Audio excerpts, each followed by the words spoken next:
Bonjour tout le monde, bienvenue sur la page de Délicat Steph. Donc, je suis Stéphanie. Puis aujourd'hui, j'ai une invitée spéciale qui s'appelle Magali Laurent. Donc, je vais la faire apparaître sur l'écran. Attention, elle va bientôt apparaître à côté de moi. Voilà, Magali Laurent, qui est une super écrivain québécoise. On va bien sûr parler de ses livres, on va parler de divertissement, de l'importance de la lecture et de se divertir en ce moment. C'est important. On en a plus, Donc, effectivement. j'ai pas entendu Magali. On a plus besoin que jamais. Exactement. Donc, je vais laisser Magali se présenter puis présenter ce qu'elle fait. Elle fait pas juste écrire des livres, elle a plein d'autres talents dans ses poches. Donc, je vais lui laisser exprimer tout ça. Oui, bah, c'est ça. Enfin, ma première fonction, c'est effectivement d'être écrivaine. Donc, je suis auteure pour la jeunesse, les adolescents et pour les jeunes adultes. J'ai publié mon premier roman il y a 7 ans déjà, en 2013. Hier, là, ça fait Ça déjà. va vite, hein? Et c'était Billy. Billy, que j'ai adoré. J'ai dévoré ça en peu de temps. Oh, merci beaucoup, Billy. Ça représente énormément parce que j'ai commencé à écrire à l'âge de 14 ans et j'ai publié ce livre-là, attends, laisse-moi juste calculer, à 32 ans. Donc, ça a pris vraiment beaucoup de temps pour que je me lance vraiment dans l'écriture et puis que je ponde ce premier roman-là. Donc, c'était mon premier bébé. Puis c'est une trilogie, donc il y en a comme un tome Trois. 2 qui est là. Puis les Voilà. couvertures sont Ah. vraiment belles aussi. Et bah, ça, c'est une artiste peintre française qui s'appelle Diane Laillet, je ne vais pas écorcher son nom, qui m'a fait les couvertures du livre. Alors, ces romans-là, ils ont été publiés aux éditions de La Bagnole en 2013, le tome 1 et le tome 2. Et en 2017, c'est ça, en 2017, ils m'ont rétrocédé les droits de cette trilogie et du coup bah, je les ai comme relancés, réédités à mon compte. Voilà, parce que comme je vais dans les écoles parler d'écriture et tout ça aux jeunes et que bah, après ça j'avais écrit juste une trilogie jeune adulte, je m'étais dit que ce serait cool de rééditer Billy qui est un roman jeunesse pour les 12 ans et plus.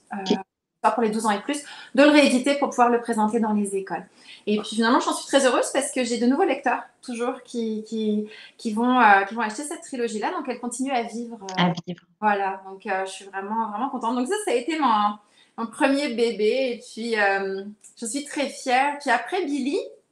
Donc, Billy, c'est entre Harry Potter et Artemis Fowl, en quelque sorte. Là, on est vraiment dans le roman d'aventure, avec de la magie et tout ça. Un jeune garçon qui a 14 ans, Billy, dans le tome 1, puis ensuite qui a 17 ans dans les tomes 2 et 3. Donc, un petit peu comme Harry Potter, avec un personnage qui évolue. J'ai eu envie, après Billy, d'aller vers un public un petit peu plus âgé. J'avais envie d'approfondir des thématiques, d'approfondir davantage les thématiques que j'allais aborder. Et puis là, dans quelque chose d'un peu plus sombre. Écoute, quand j'étais jeune, là, moi, à 11 ans, je lisais déjà Stephen King, puis Peter Straub, enfin plein d'auteurs de fantastique pour adultes, des auteurs aussi de romans d'horreur. Puis graduellement, je crois, j'avais envie d'aller vers ça. Alors, je me suis mise à écrire une autre trilogie, cette fois pour les jeunes adultes, qui s'appelle BOA. Alors, je suis vraiment désolée parce que j'ai plus le tome 1, il me reste juste les tomes 2 et 3. Et j'ai recommandé le tome 1. Je pensais me le procurer au Salon du Livre de Québec. Et puis, bah, il n'y aura pas de Salon du Livre de Québec. donc, le tome 1, il s'est écrit BOA, mais en vert. Là, En vert. c'est ça. Puis c'est une trilogie aussi. Hop, c'est par ici. Exact. Et Pareil, on les dévore rapidement. attends, c'est des gros livres, hein, quand même. C'est quand même des gros livres, mais c'est de la bonne lecture. Moi, une semaine, chaque livre était fini. Ben, attends, parce que il est sorti il n'y a pas longtemps chez France Loisirs, la trilogie au complet. Puis, mais, C'est une brique. Une vraie brique. la trilogie est sortie en intégrale et quand je l'ai vue, je capotais, je disais, ouais, j'ai écrit tout ça, moi, c'est là qu'on se... Oui, puis c'est écrit petit à l'intérieur. Oui, c'est quand même écrit petit, là, ça fait un bon bouquin, là, s'il y en a en France qui nous écoutent puis qui veulent, qui savent pas trop quoi faire, là, de leur temps, je dis ça va occuper votre temps pas mal, BOA, donc c'est accessible que en France, par contre, celui-ci. Oui, celui-là, ce format-là, oui. L'intégrale, c'est juste en France chez France Loisirs. Mais la trilogie, par contre, en livre séparé, c'est aux éditions de Mortagne, puis on la trouve encore en librairie actuellement. Et puis, bah, écoute, après ça, là, après BOA, j'ai écrit quand même 2 grosses trilogies de plus de 300 000 mots. Oui, hein? C'était quand même beaucoup de travail, puis j'ai eu envie d'aller vers quelque chose de beaucoup plus En fait, je me suis dit, OK, là, je vais aller vers un livre unique. Ça faisait quelque temps que j'avais envie d'écrire un livre qui parlait de maltraitance faite aux enfants. Et puis, je ne savais pas comment aborder ça, parce que je savais que ce serait un roman réaliste.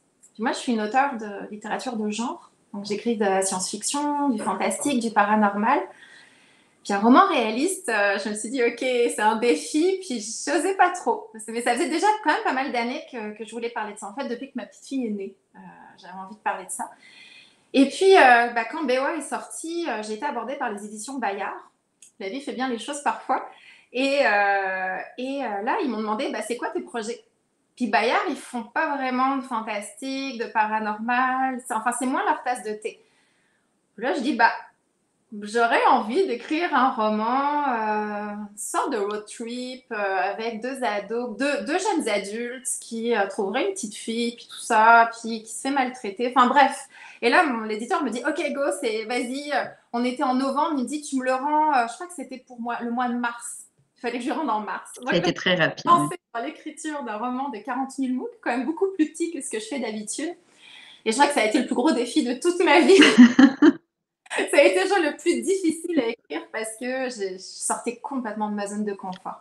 Donc ça, c'est L'Ogre et l'Enfant. Je pense que tu l'as. Je l'ai là. Ma fille va le commencer la semaine prochaine. Oui, wow. Et ta fille, elle a 9 ans? Ma fille, elle a 9 ans. Elle m'a demandé si elle avait le droit de le lire. Je lui ai dit oui. OK, c'est correct. C'est juste que c'est quand même, pour un enfant de 9 ans, c'est quand même un livre assez épais, là, malgré tout, mais... Ouais. Challenge. Mais elle aime la lecture. Donc, elle est bien inspirée par une certaine auteure. Excusez, j'ai bougé mes chaises. Lui donner le goût d'écrire. Je ne rate pas l'occasion, là. C'est tellement génial. C'est tellement génial d'avoir des jeunes comme ça, qui déjà tout petits, parce que si je me souviens bien, ta fille, ça fait très longtemps qu'elle aime l'écriture. L'écriture, elle fait les illustrations dans ses petits livres, puis tout ça. On les a tous gardés. Je me souviens un jour où elle était à la maison, puis je lui avais donné des feuilles, puis elle avait comme fait le livre. Le livre, oui, broché, tout. Broché, elle avait fait les petites histoires, je pense. Exact. Donc, je suis bien contente qu'elle se lance dans cette... C'est sûr que c'est un roman qui est destiné aux 13 ans et plus, 12-13 ans et plus, donc avec accompagnement, parce qu'il y a quand même une thématique derrière. Bon, voilà, on a une... Bon, je vais pas raconter l'histoire. Non, on va pas raconter l'histoire. Et c'est quand même, on parle de maltraitance faite aux enfants, mais par contre de manière très lumineuse et positive. Mais c'est bien expliqué, c'est bien...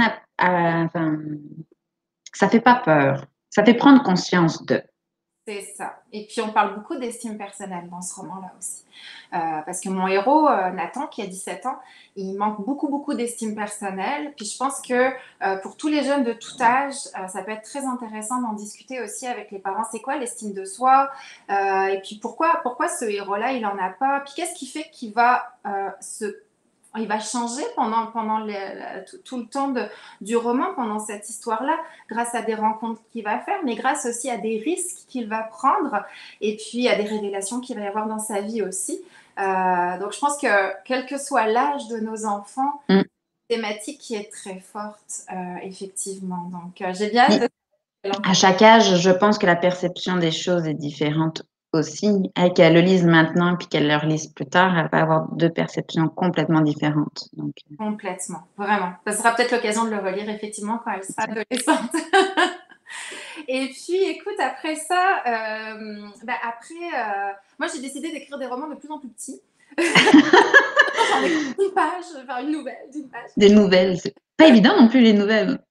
En fait, entre BOA et L'Ogre et l'Enfant, j'ai écrit un roman paranormal qui fait à peu près un peu plus de 70 000 mots, qui est en cours de publication, mais il a comme été repoussé un petit peu parce que j'ai une nouvelle dystopie qui arrive bientôt chez De Mortel. En fait, elle devrait déjà être en librairie, mais à cause du confinement et de la fermeture des librairies, on a décidé de repousser. Mais donc ce roman paranormal-là, je l'ai quand même écrit, puis il sera publié à un moment donné. Donc, je ne sais pas quand, mais suspense. Enfant, écoute, là c'était fou parce que on m'a suggéré d'écrire un roman frisson. Et là, ça a été juste ouais, j'étais tellement contente parce que je revenais un petit peu à mes premiers amours. Hein. Je disais que je lisais pas mal d'épouvante quand j'étais jeune, puis j'ai commencé tôt là pour le coup, vraiment. Ça m'a pas traumatisée. Bon, je sais pas l'impression. Non, non. Magali est une personne très douce. Pas devenue une sociopathe. Absolument pas. Mais j'avais, quand on m'a suggéré cette possibilité-là, j'ai dit oui tout de suite. Je me suis dit que ça allait être vraiment le fun. Puis j'ai commencé avec un petit frisson, en fait, un petit frisson pour les 9 ans et plus. Chez Héritage Jeunesse, ils ont sorti une collection frisson avec des lettres. Il y a comme 4 lettres, donc 4 niveaux de lecture. Puis il est au 2e niveau de lecture. Donc je vais vous le montrer. C'est mon petit roman, mon petit dernier en fait, Brume macabre. Alors qu'il est tout petit. Ah, moi j'adore faire ça, j'adore faire ça. C'est le bébé.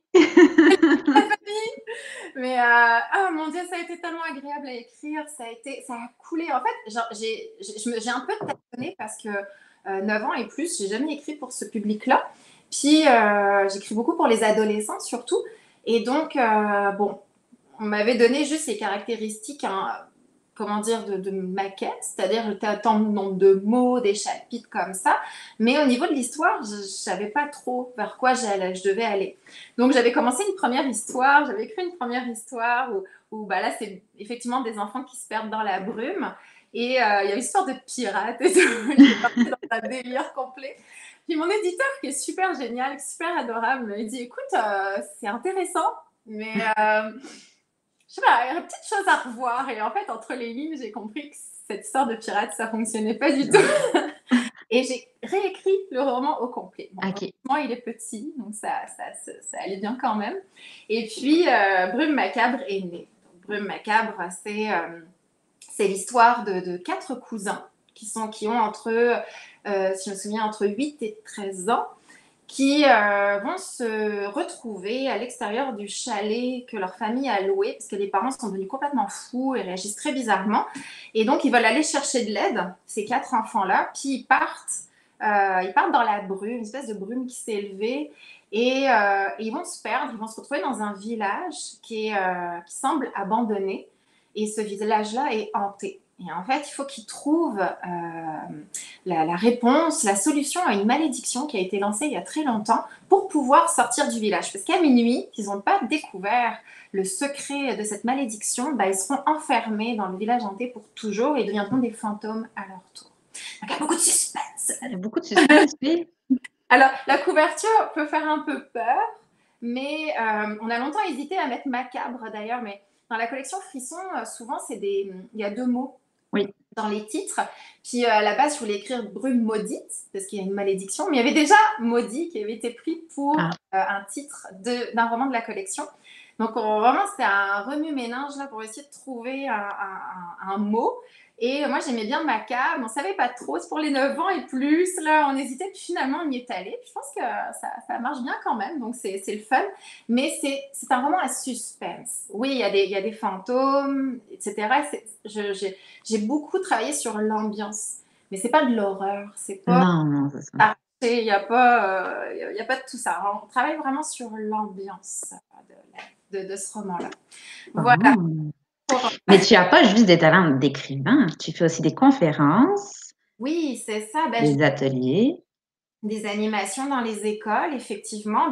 Je devais donner mes premières animations autour du roman Brume macabre en avril. Alors, ça a été annulé malheureusement.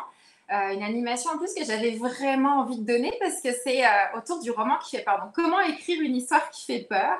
J'avais hâte d'aller dans les écoles primaires pour travailler avec les jeunes.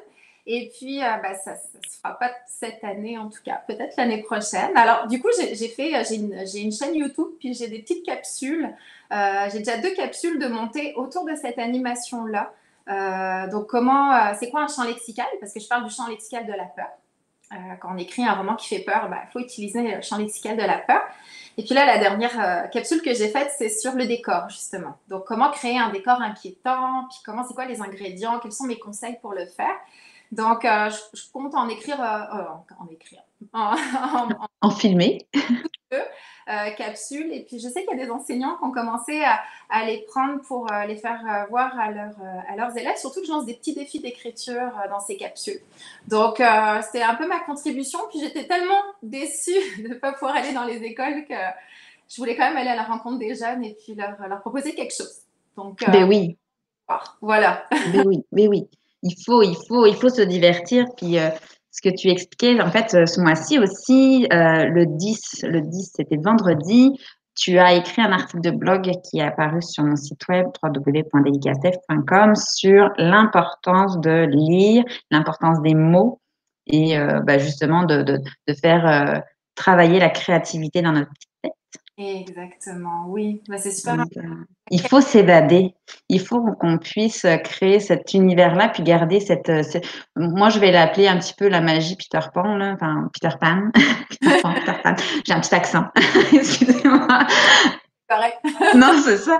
Mais c'est important, justement, de garder l'imaginaire des gens, puis de créer cette notion de s'évader. Aussi bien dans le lire que je sais que Magali, elle a inspiré plein de personnes dans notre entourage dans l'écriture, dont ma fille, qui a écrit même un des derniers devoirs d'école qu'elle a eu, et elle a eu une super bonne note là-dessus. C'était sur Magali. Magali avait perdu ses idées, puis pas ses idées, mais voyons, j'arrive même pas à m'exprimer aussi bien que ma fille là-dessus. Elle avait voyons, une perte de mémoire ou quelque chose comme ça. Puis après, Magali avait tout retrouvé. Puis c'était fantastique. C'était vraiment une des belles petites écritures. Là, pour le coup, j'ai envoyé ça à Magali. Très fière de ma fille. Par là, c'est comme ça que ça commence. Exactement. Mais c'est ça, c'est l'imagination. Puis moi, dans mon entreprise, au tout début où j'ai créé Delicastef, on avait fait un concours avec Magali qui venait de sortir BOA. Puis on avait sorti ces beaux petits couvre-livres-là. Il me reste plus que 2. Ils sont les 2 en gris. C'est mes 2 derniers. Je les ai tous vendus il y a une semaine ou 2. Puis c'est pour cacher notre lecture. Si on a des petites lectures qu'on ne veut pas montrer aux enfants, ou des livres qu'on veut protéger quand on va pouvoir reprendre le bus, ou si on va en vacances puis qu'on a envie de le mettre dans notre sac pour aller, je sais pas moi, à la plage ou autre, pour pas briser notre livre, c'est super important. Donc, c'est des couvertures faites avec des pantalons de jeans recyclés à l'intérieur. Je suis désolée, je suis à l'envers, j'essaye de me repérer dans mon écran. Avec des tissus biologiques à l'intérieur. Donc, c'est vraiment pour les gros formats de livres, la hauteur. Je ne sais pas si Magali, tu pourrais me dire la hauteur exacte des livres, là, mais Mon Dieu! en fait, c'est comme les livres BOA, comme je pense les autres. En fait, la grosseur du livre, voyons, peut changer, mais la hauteur, c'est comme un livre standard, là, je Oui, pense. c'est les livres standards, un petit peu les grands formats. Là, Les grands formats, pas les livres de poche, le format au-dessus. Donc ça, c'était l'importance de créer de la lecture, le pouvoir des mots aussi, de choisir nos mots en ce moment aussi, en cette période un peu plus pour compliquée. venir justement à ton couvre-livre, moi je sais qu'il y a j'ai des lectrices qui sont fanats de leurs livres. C'est-à-dire leur livre, c'est pas un livre, c'est un bijou. Là. Oui. Elles ne pas corner les pages, puis elles ouvrent un tout petit peu le livre. Elles veulent pas l'abîmer. Puis je sais qu'il y en a qui ont justement des couvre-livres. Et j'aime ça parce que c'est presque une œuvre d'art, un livre. C'est Oui. un tableau. Alors je sais que c'est produit à des milliers d'exemplaires, mais ça n'empêche que là-dedans, il y a tellement d'heures de travail. On a mis toutes nos tripes, notre cœur en tant qu'auteur. Puis ce sont des œuvres d'art. Puis moi, je trouve ça le fun quand je vois une lectrice arriver pour une dédicace en salon. Puis mon livre, il est couvert. Tu sais, Oui, elle me dit, ah non, mais j'aime tellement. trop précieux.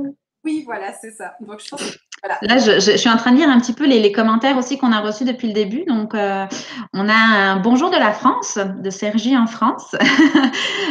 Isabelle, c'est ma belle-mère. Bonjour.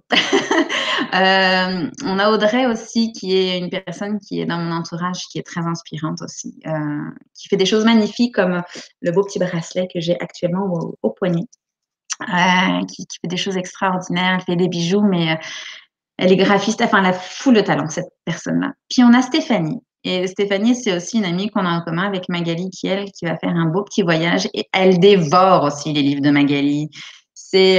On peut la considérer comme une bêta-lectrice aussi dans ton entourage. Ah, normal, dont je parlais tout à l'heure. Oui.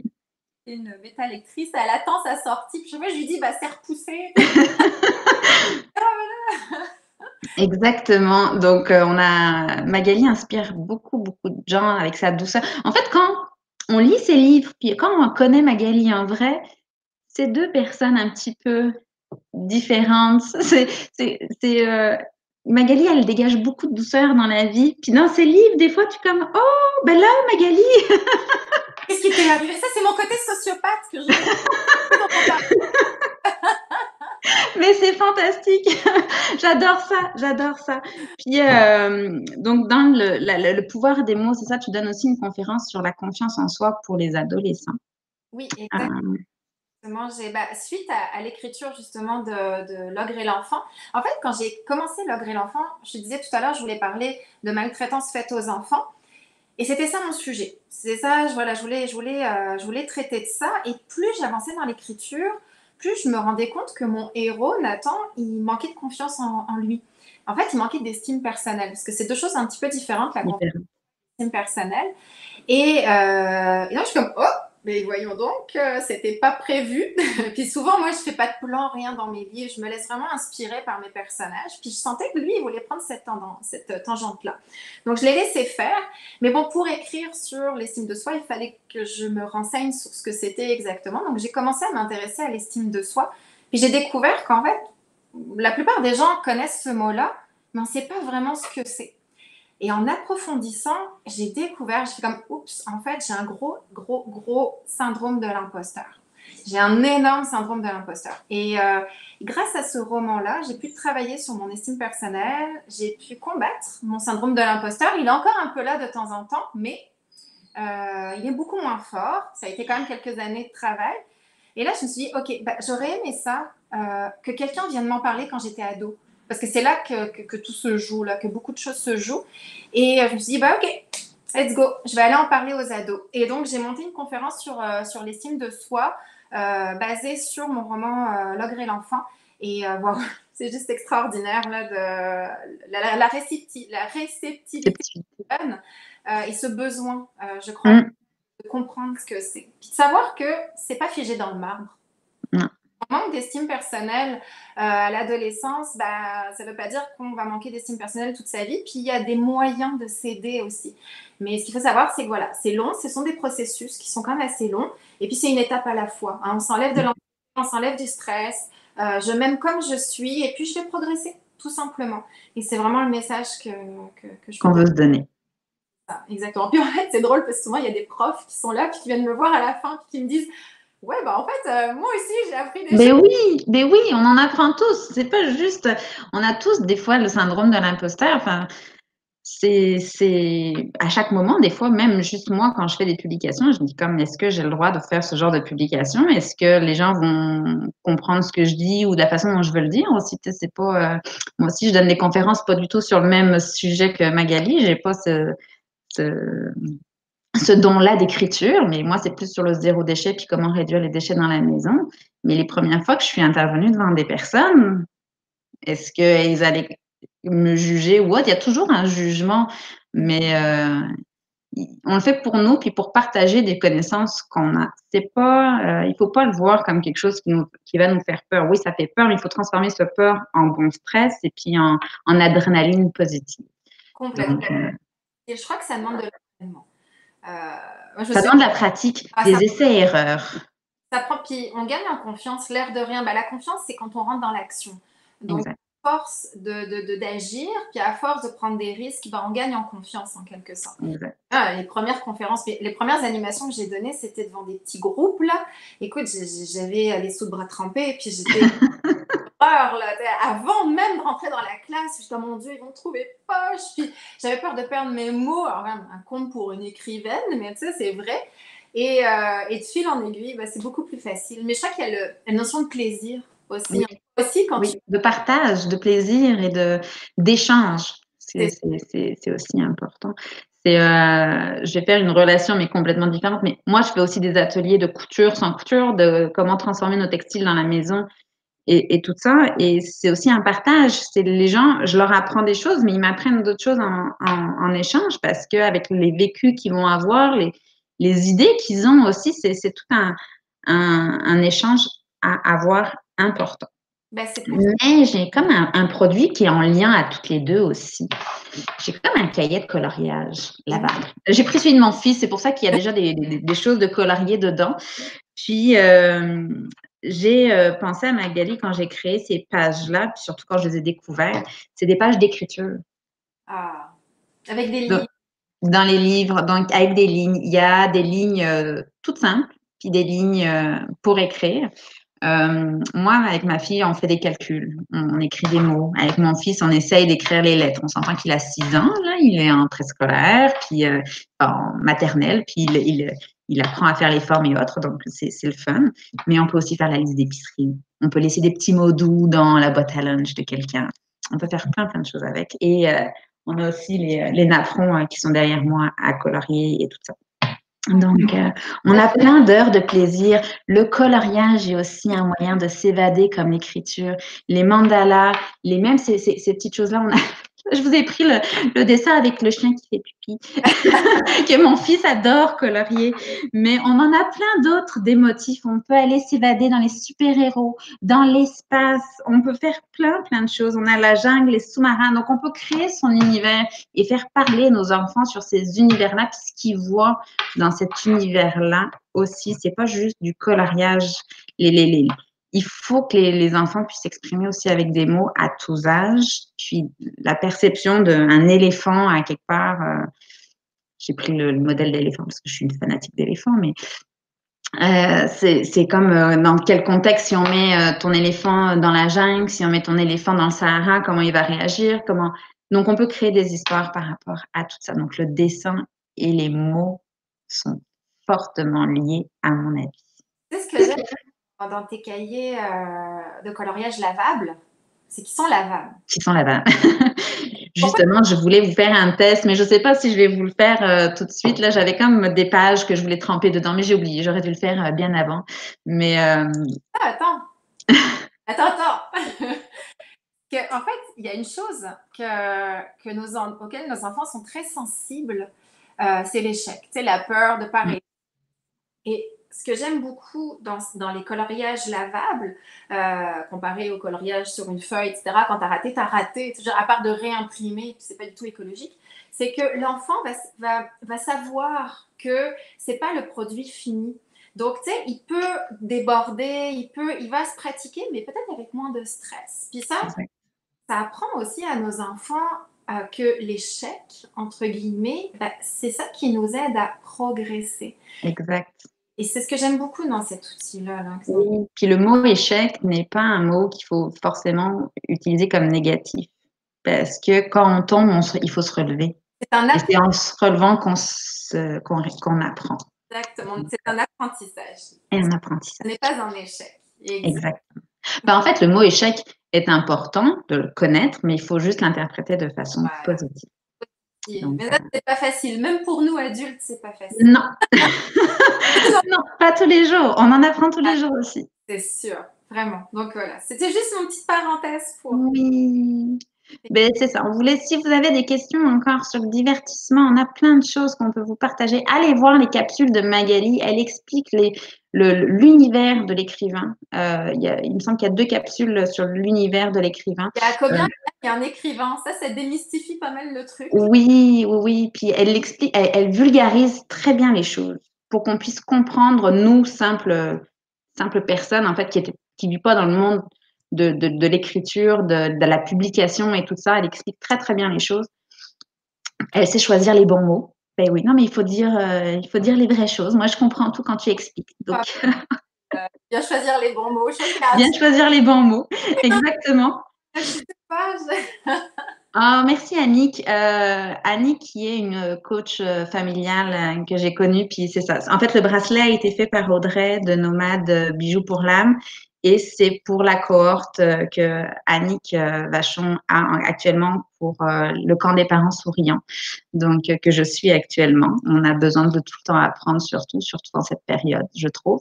Donc Annick est complètement d'accord avec nous, avec la puissance des mots. Elle a aussi plein d'autres choses. Je pourrais parler de tellement de personnes qui m'inspirent actuellement dans mon entourage et dans tout ce que je fais actuellement que je pourrais faire des capsules tous les jours. Mais je suis pas sûre que vous avez envie de me voir tous les jours sur. Oui.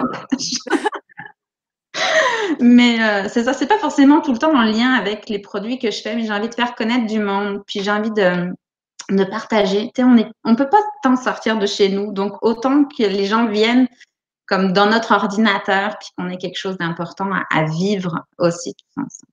D'ailleurs, je ne sais pas si tu es au courant, mais il va y avoir un salon du livre virtuel la semaine Non, c'est le fun. Non, je ne le savais pas. prochaine, le week-end, donc la fin de semaine du 25-26.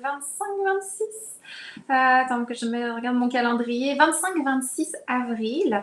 Vous pouvez aller sur Facebook, vous tapez SLV, Salon du livre virtuel. Il y a déjà des milliers d'abonnés à la page. Et donc pendant 2 jours, il va y avoir des écrivains qui vont faire des animations d'une demi-heure sur, en fait, des animations qu'ils auraient peut-être dû faire en salon du En livre. salon. Comme des mini-conférences, peut-être? Des mini-conférences sur tout plein de sujets. Moi, je vais en faire une justement sur... Bravo! et puis, je vais faire une discussion aussi autour du roman jeune adulte. Je vais en faire 2 pendant le week-end. Et puis, ce sera aussi l'occasion de présenter nos romans. Puis, je sais qu'il y a pas mal de maisons d'édition québécoises partenaires. Donc, les livres vont être proposés à rabais pendant ces 2 jours. Donc, ça va remplacer... Il y a tellement de belles initiatives. On parlait de créativité, là. Oui. Mais ce confinement, je trouve... Oui, ça fait vivre plein de belles choses. Ça ressort plein de belles choses. C'est fou, puis c'est l'équipe de la maison d'édition Luzerne Rousse qui a créé cet événement-là pour compenser le fait qu'il n'y aura pas d'interaction auteur-lecteur cette année. En plus, avec tout ce qui se passe, on ne sait même pas s'il y aura des salons du livre à l'automne. On est dans l'incertitude totale. Donc voilà, 25-26 avril, pour ceux que ça intéresse, salon du livre virtuel, là, ça va être un bel C'est événement. fantastique. Ah, bah merci de nous avoir dit ça, Magali, c'est génial. Je ne le savais pas, effectivement. Mais oui, il y a plein de salons virtuels qui se mettent en place parce qu'il y avait plein pareil. Je devais participer à beaucoup d'événements physiques pour des artisans, puis malheureusement, ben, on ne peut pas se déplacer non plus. Il y a plein d'initiatives qui se mettent en place là. C'est fantastique, la solidarité qui se crée, puis toutes les petites les plateformes, même sur Facebook, là, il y en a plein. Il y en a même beaucoup. Je trouve là, j'ai du mal à tout suivre. Mais bon, ça, c'est mon problème de mamie de Facebook. Là. Il faut y aller avec nos champs d'intérêt, en fait. Et puis, Mais c'est ça. Bon. Beaucoup de choses, mais c'est très positif. Puis Oui. ça va Oui. continuer, que cette émulation-là va continuer après. Puis les gens vont continuer à être créatifs. Et puis il y a aussi quelque chose, les gens de plus en plus, avec le panier bleu, Oui. les gens se sont rendus compte aussi qu'on avait des belles choses qui se faisaient au Québec. Je sais que toi, ça te concerne directement, Stéphanie, avec tes produits. Ça nous concerne aussi en tant qu'auteur, parce qu'il faut savoir que le marché québécois est encore majoritairement dominé par la littérature étrangère, notamment la littérature française et américaine, ce qui est un non-sens finalement. Donc voilà, les choses vont peut-être évoluer aussi. Oui.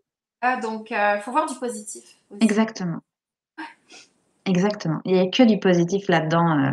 Bah, c'est vrai, là, j'ai comme tout le temps des belles surprises, des petites surprises tout le temps qui font que, ben, en fait, au Québec, on est choyé quand même dans cette situation-là. Puis, oui, il y a de belles actions qui se mettent en place. Exactement. Je suis d'accord avec toi. De belles gens au Québec. Oui, effectivement. Laisse-nous le lien où trouver ce livre. Oui, bien sûr, je vais dans la publication en dessous, je vais vous mettre la page directement de Magali, sa page web et ses coordonnées Facebook aussi.